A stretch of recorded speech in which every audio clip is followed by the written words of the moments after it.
कराची से 98 किलोमीटर दूर ठट्ठा शहर मौजूद है। इस शहर से 3 किलोमीटर दूर एक पहाड़ी चोटी आती है जिसके ऊपर दुनिया का सबसे बड़ा कब्रिस्तान मौजूद है जिसका नाम मकली नेक्रोपोलिस है। ये कब्रिस्तान 10 किलोमीटर के एरिया में फैला हुआ है। इस कब्रिस्तान को 14वीं सदी में बनाया गया था। एक अंदाजे के मुताबिक तब से लेकर आज तक 5 लाख से लेकर 10 लाख लोगों को यहाँ दफन किया गया है। इसके अलावा यहाँ पर शाही खानदान, सूफिया इकराम और उलमा इकराम की कब्रें भी मौजूद हैं। एक रिपोर्ट के मुताबिक शेख जमाली, जो एक सूफी बुजुर्ग, शायर और आलिम थे, उन्होंने इस जगह पर सभी सूफिया इकराम को इकट्ठा करना शुरू कर दिया और फिर उनको इसी जगह दफनाया गया। जिसके बाद 14वीं सदी में उस वक्त के सिंध के हुक्मरान तमाची ने मकली को जनाजे की जगह के तौर पर इस्तेमाल करना शुरू कर दिया और खुद भी यहाँ दफन होने की ख्वाहिश जाहिर की। जिसके बाद यहाँ शाही खानदान के लोगों को भी दफनाया गया।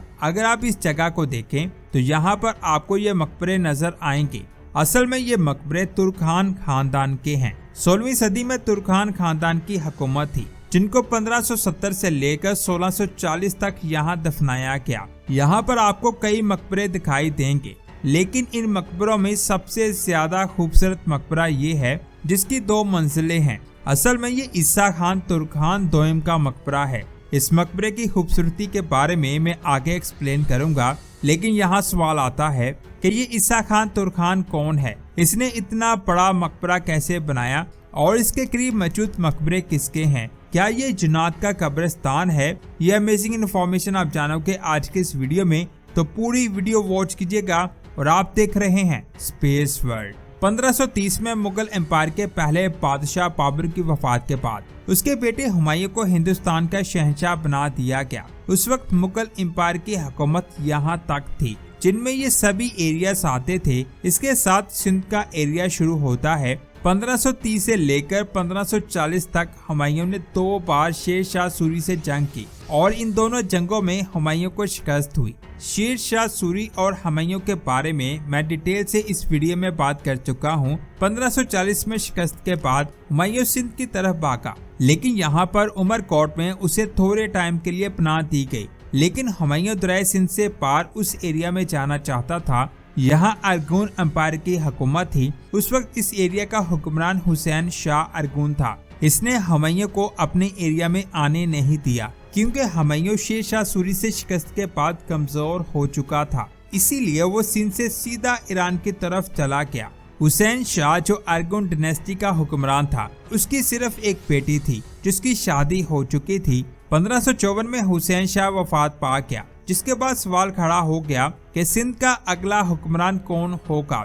उस वक्त मिर्जा ईसा खान तुर्खान अव्वल अरगून हुकूमत का मेन रुकन था। उस वक्त के अमीर लोगों ने ईसा खान तुर्खान को सिंध का हुक्मरान बनाने का फैसला किया, जिसके बाद सिंध में तुर्खान खानदान का आगाज हुआ। ईसा तुर्खान के 3 बेटे थे। सबसे बड़े बेटे का नाम बाकी बेग था, उससे छोटे बेटे का नाम सालिया था और सबसे छोटे बेटे का नाम बाबा जानी था। आपने इन तीनों को याद रखना है। गूगल मैप को देखें, ये ठट्ठा है जो कराची से 95 किलोमीटर दूर सिंध में मौजूद है। 1555 में जब ईसा खान ठट्ठा का हुक्मरान बना, उस वक्त तरखान यहाँ से सिंध को चलाते थे। इससे कुछ किलोमीटर दूर सिंध का एक और शहर सेवन आता है और इससे कुछ किलोमीटर दूर सखर आता है, जिसको उस वक्त पक्खर कहा जाता था। उस वक्त पक्खर का गवर्नर सुल्तान महमूद था, लेकिन सेवन शहर किसी के कब्जे में नहीं था। इसीलिए ईसा तुर्खान और सुल्तान महमूद के दरमियान मुआहदा हुआ, जिसमें ये तय किया गया कि सेवन सुल्तान महमूद के कंट्रोल में रहेगा। जब ये खबर अरगून एम्पायर के अमीर तरीन लोगों तक पहुंची, तो उन्होंने तुर्खान और सुल्तान के खिलाफ जंग करके सेवन पर कब्जा कर लिया, जिसकी वजह से सुल्तान महमूद भक्कर वापस आ गया और वहां पर अरगून डायनेस्टी के अमीर लोगों ने कब्जा कर लिया। जिसके बाद मिर्जा ईसा खान के दूसरे बेटे मोहम्मद सालेह तुर्खान ने सेवन पर बहुत जबरदस्त हमला कर दिया, जिसका जवाब अरगून के अमीर लोग ना दे सके और उन्होंने सेवन को तुर्खान के हवाले कर दिया। सेवन पर हमला करने के बाद तुर्खान ने भक्कर पर बड़ी फौज के साथ हमला कर दिया,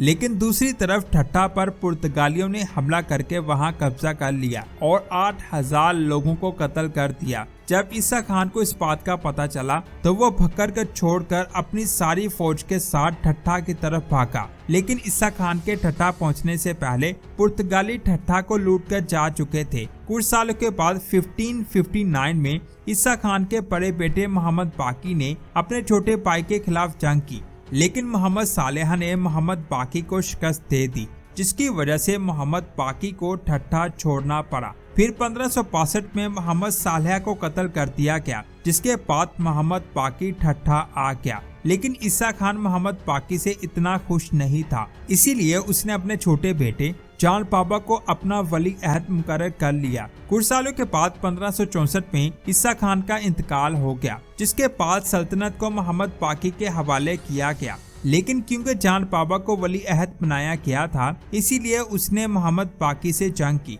जिसमें जान बाबा को शिकस्त हुई। इस हार के कुछ टाइम के बाद मोहम्मद बाकी ने जान बाबा और उसके पूरे खानदान को कत्ल कर दिया, जिसके बाद इसके पूरे खानदान को मकली कब्रिस्तान में दफनाया गया। लेकिन जान बाबा का 2 साल का बेटा बच गया, जिसका नाम ईसा खान दोयम था। ये वही ईसा खान था जिसके मकबरे के बारे में मैंने वीडियो को शुरू में बात की थी। मोहम्मद बाकी ने ईसा खान दोयम को मरवाने की बहुत कोशिश की, ताकि इस सल्तनत के सभी वारिस खत्म हो जाएं और वो अकेला सिंध पर हुकूमत कर सके, लेकिन वो ईसा खान को मरवा ना सका। फिर वक्त गुजरता गया। मोहम्मद बाकी ने अपनी बेटी को शेख अब्दुल गफूर के साथ मुगल बादशाह अकबर के पास भेजा, लेकिन अकबर को पता था कि बाकी बहुत जालिम है, इसने बहुत कत्लो गारत किया है। इसीलिए अकबर ने कहा कि खूनी बाकी की बेटी को वापस उसके बाप के पास भेजा जाए। ये मोहम्मद बाकी की तौहीन थी।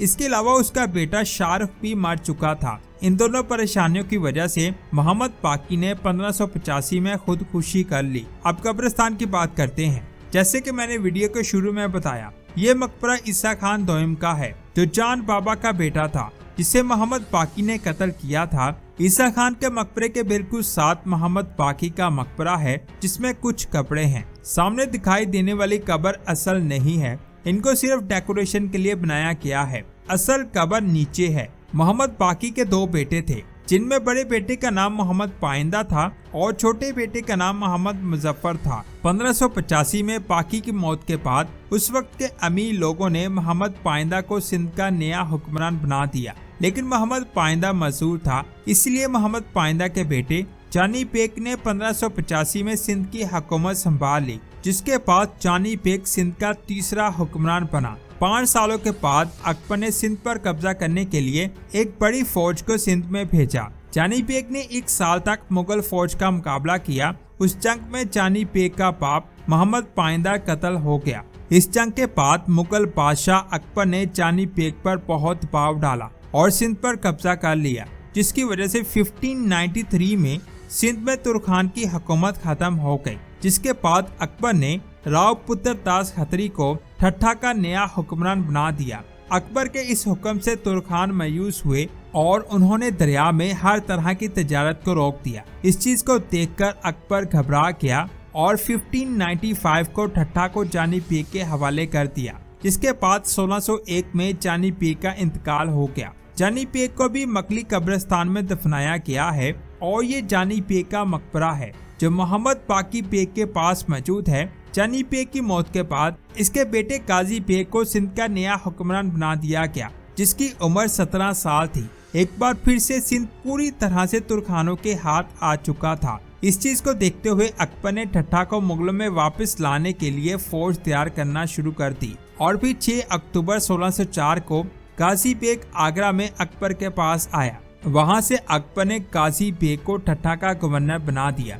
यहाँ से गवर्नर निजाम शुरू हो गया और गाजी 1612 तक ठट्ठा का गवर्नर रहा, जिसके बाद कई गवर्नर आए, लेकिन ईसा खान दोयम, जो बाबा जानी का बेटा था, उसे 1627 में ठट्ठा का गवर्नर बना दिया गया। इसने अपने दौर में अपने चचा बाकी बेग के बिल्कुल सामने अपना मकबरा बनाना शुरू कर दिया। गवर्नर होने की वजह से इसने अपने मकबरे को बनाने में बहुत दौलत लगाई, जिसकी वजह से इस मकबरे को मुकम्मल होने में 18 साल लग गए। अगर आप गौर करें तो इस मकबरे की 2 मंजिलें हैं। क्योंकि ये मकबरा मुगलों के दौर में बनाया गया था, इसीलिए इसका डिजाइन मुगलों के बाकी महलों से लिया गया है, इसीलिए इसकी 2 मंजिलें बनाई गई। लेकिन ईसा खान की कब्र नीचे बनाई गई। अगर आप मकबरे के अंदर जाएंगे तो सेंटर में आपको ईसा खान की कब्र दिखाई देगी। इसके साथ इसके बेटों की कब्रें हैं। असल कब्र नीचे बनाई गई है। इस मकबरे के कई पिलर्स हैं जिनसे ये मकबरा बहुत ज्यादा खूबसूरत दिखाई देता है।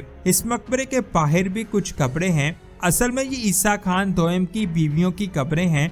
ईसा खान ने अपने मकबरे के बिल्कुल सामने अपने वालिद बाबा जानी का मकबरा बनाया, जिसमें उसकी फैमिली की कब्रें भी मौजूद हैं।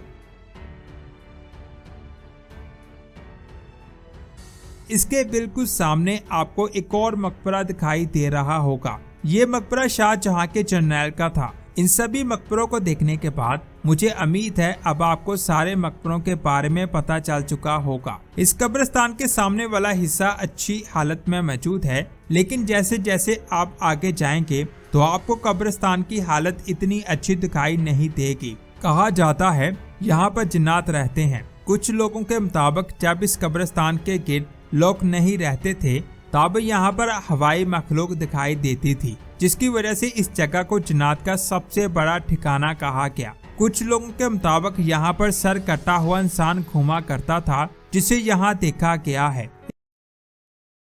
अगर आप चाइना के पहाड़ों को देखेंगे तो इनमें आपको जगह जगह कई बॉक्सेस दिखाई देंगे। इन बॉक्सेस को देखकर ऐसा लगता है कि शायद ये कोई कब्रिस्तान है। इसकी खास बात ये है कि इस कब्रिस्तान को पहाड़ों में वर्टिकल शेप में बनाया गया था। आखिर क्यों और ये किन लोगों का कब्रिस्तान है, ये कितना पुराना है, ये अमेजिंग इन्फॉर्मेशन आप जानोगे आज की इस वीडियो में। तो पूरी वीडियो वॉच कीजिएगा। और आप देख रहे हैं स्पेस वर्ल्ड। ये चट्टानें चाइना की सिचुआन और यूनाना प्रोविंस में मौजूद हैं। यहाँ जगह जगह आपको ये बॉक्सेस दिखाई देंगे। कुछ ताबूतों को 100 फीट की ऊंचाई पर और कुछ को 400 फीट की ऊंचाई पर देखा जा चुका है। जब साइंटिस्ट ने इन ताबूतों को गिना तो उनको टोटल 131 ताबूत मिले। जब इन ताबूतों की कार्बन डेटिंग की गई तो चाइना के साइंटिस्ट हैरान रह गए, क्योंकि इनमें से कुछ ताबूत 3000 साल से भी ज्यादा पुराने हैं। साइंसदान हैरान थे कि आज से 3000 साल पहले लोगों ने इतनी ऊंचाई पर ताबूतों को कैसे लटका दिया, क्योंकि 100 फीट से लेकर 400 फीट तक की ऊंचाई पर चढ़ना, ताबूतों के लिए चट्टानों में लकड़ी के फट्टे गाड़ना और बहुत बड़ी ताबूत को ऊपर लेकर जाना बहुत ज्यादा मुश्किल काम है।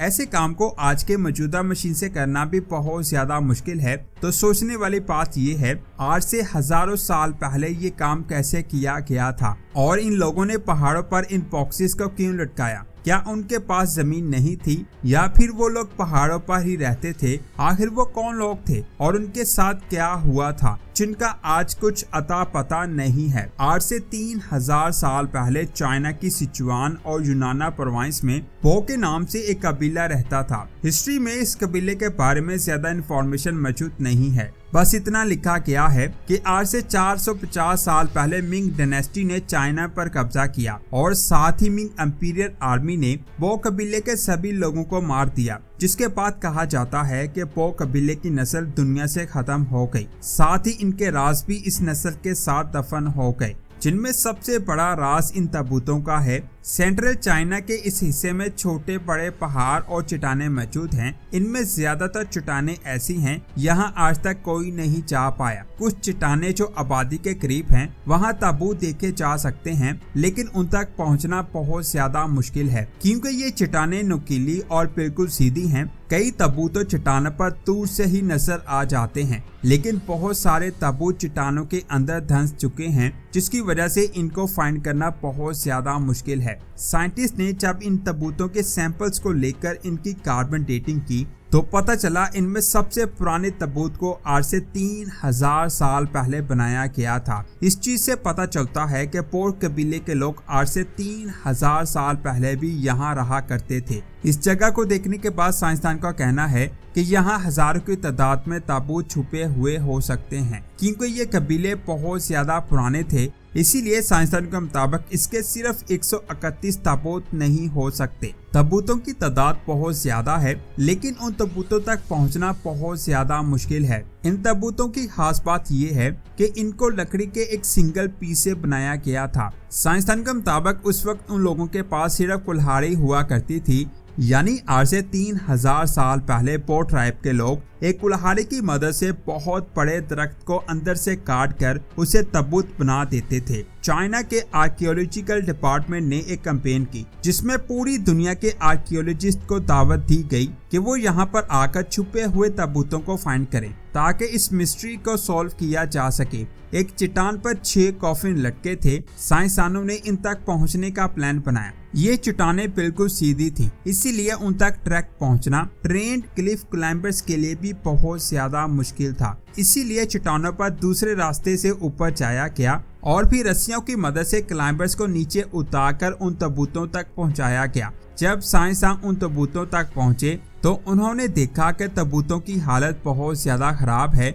और इन ताबूतों को जिस लकड़ी पर रखा गया था वो भी गल चुकी थी। इन ताबूतों के अंदर से मिली चीजों को देखकर क्लाइंबर्स और ज्यादा कंफ्यूज होके ताबूतों से मिलने वाली हड्डियों को जब स्टडी किया गया तो पता चला कि एक ताबूत में 1 से ज्यादा इंसानों की हड्डियां मौजूद थीं। इसके अलावा इन हड्डियों पर मिट्टी भी चिपकी हुई थी। पहले तो साइंसदानों ने समझा कि बारिश के पानी से बहकर आने वाली मिट्टी इन ताबूतों पर चिपकी हुई है, लेकिन बाद में पता चला कि पो ट्राइब के लोग पहले मुर्दों को मिट्टी में दफन किया करते थे और जब बॉडी अच्छी तरह से डिकम्पोस्ट हो जाती तो उसकी हड्डियों को निकालकर ताबूत में रखा जाता। हड्डियों को ताबूत में डालकर खाली जगह पर रेत भरती जाती ताकि ताबूत को ऊपर ले जाते हुए हड्डियां हिल ना सके। रेत की वजह से हड्डियों का वजन 250 किलोग्राम हो जाता था। अब सोचने वाली बात यह है कि आज भी जिन चट्टानों पर अकेले इंसान का चढ़ना इतना ज्यादा मुश्किल है, वहां इतने भारी ताबूतों को कैसे लेकर जाया गया।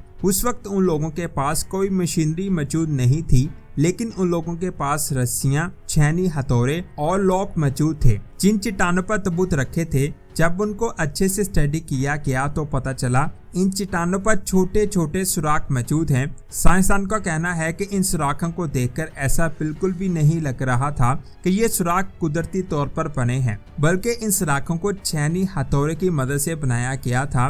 साइंसदान का कहना है कि ऐसा लगता है जैसे इन सुराखों का इन ताबूतों से जरूर कोई ना कोई कनेक्शन है। शायद वो लोग इसमें बांस को टालकर ऊपर चढ़ने के लिए एक स्पॉट बनाते थे। इस मिस्ट्री को हल करने के लिए एक एक्सपेरिमेंट करने की जरूरत थी और फिर 2003 में डिस्कवरी चैनल की टीम ने इस एक्सपेरिमेंट को करने का फैसला किया। उन्होंने पो ट्राइब जैसा ताबूत कुल्हाड़ी की मदद से तैयार किया। उसके बाद चट्टान में सुराख करके बांस को फंसाया गया जिस पर एक आदमी आसानी से खड़ा हो सकता था। इसी तरीके से 5 से 6 फीट के फासले पर चट्टान पर सुराख किए गए और इसमें डंडे गाड़े के। ये बांस के डंडे एक तरह से स्टेप्स थे जिनके जरिए चट्टान पर चढ़ा जाता था। जिस हाइट पर ताबूत को रखा जाना था वहां पर एक डंडे को पुली के तौर पर इस्तेमाल किया गया। आज की मौजूदा पुली में बॉल बेरिंग होती है जिसमें रस्सी आसानी के साथ घूम जाती है। बांस का डंडा ऊपर से स्लिपरी होता है जो बॉल बेरिंग जैसा ही काम करता है। रस्सी को सिंपल पुली से गुजारकर ताबूत को दूसरी तरफ से ऊपर खींचा गया। क्योंकि पुली की मदद से 50% लोड कम हो जाता है, इसी वजह से लोगों ने ताबूत को बहुत आसानी से 300 फीट ऊपर पहुंचा दिया। ऊपर मौजूद वर्कर्स का दूसरा ग्रुप जिसने ऑलरेडी चट्टान पर लकड़ी की बेस को बना दिया था, उन्होंने ताबूत को बेस पर रख दिया। इस एक्सपेरिमेंट में 12 लोग शामिल थे और इसे कंप्लीट करने में 3 दिन लगे, जिसके बाद साइंसदानों ने कहा कि हो सकता है पो ट्राइब के लोग भी इसी तरीके से ताबूत को कई 100 फीट ऊपर चट्टानों पर रखा करते थे। कई ताबूतों के अंदर फाइन लिनन से बने ऐसे कपड़े भी मिले। साइंसदान के मुताबिक उन कपड़ों का डिजाइन इसी तरह दिखाई देता था, जिससे ये पता चलता है कि पो ट्राइब के लोग सिल्क वॉर्म की कल्टीवेशन के माहिर थे। इसके अलावा ये लोग बहुत ही रिफाइंड लाइनन भी बना सकते थे। रिसर्च करते हुए साइंसदानों को एक और एविडेंस मिला। जो कपड़े हजारों साल पहले पो ट्राइब के लोग बनाकर ताबूत में रखा करते थे, बिल्कुल इसी तरह के कपड़े आज भी चाइना के देहाती एरियाज में बनाए जाते हैं। ये इस बात का सबूत है कि मिंग डायनेस्टी में मारे जाने वाले पो ट्राइब के लोगों की पूरी नस्ल खत्म नहीं हुई थी, बल्कि कुछ लोग जिंदा बच गए थे। बच जाने वाले पो ट्राइब का कबीला इस वक्त कहाँ है और वो अब ताबूत क्यों नहीं बना रहे, ये भी एक मिस्ट्री है। चाइना के एक फेमस आर्कियोलॉजिस्ट का कहना है कि इन कॉफिन्स को चट्टानों पर रखने के 2 तरीके हो सकते हैं। उस साइंसदान के मुताबिक हो सकता है कि उस वक्त के लोग नाउज़ुबिल्लाह ये सोचते होंगे कि कॉफिन जितना ज्यादा ऊपर होगा वो उतनी जल्दी मुर्दे को जन्नत में पहुंचा देगा। उस साइंसदान के मुताबिक दूसरी वजह ये हो सकती है कि बो ट्राइब के लोग अपने लोगों को जंगली जानवरों से बचाना चाहते थे, इसीलिए वो कॉफिन्स को चट्टानों के बीच लटका देते थे। यहाँ पर पहुँच पाना किसी भी जानवर के लिए बहुत ज्यादा मुश्किल था। इन लोगों के बारे में आज साइंसदानों को जो भी कुछ पता है वो बस थ्योरी बेस है। तो दोस्तों, ये थी आज की वीडियो। आपको ये वीडियो कैसी लगी नीचे कमेंट्स करके जरूर बताएं। वीडियो को लाइक और शेयर लाजमी करें। ऐसी ही वीडियोस को देखने के लिए हमारे चैनल को सब्सक्राइब करके बेल आइकन को प्रेस करें। मिलते हैं एक और शानदार वीडियो में। अपना बहुत सारा ख्याल रखें। अल्लाह हाफिज।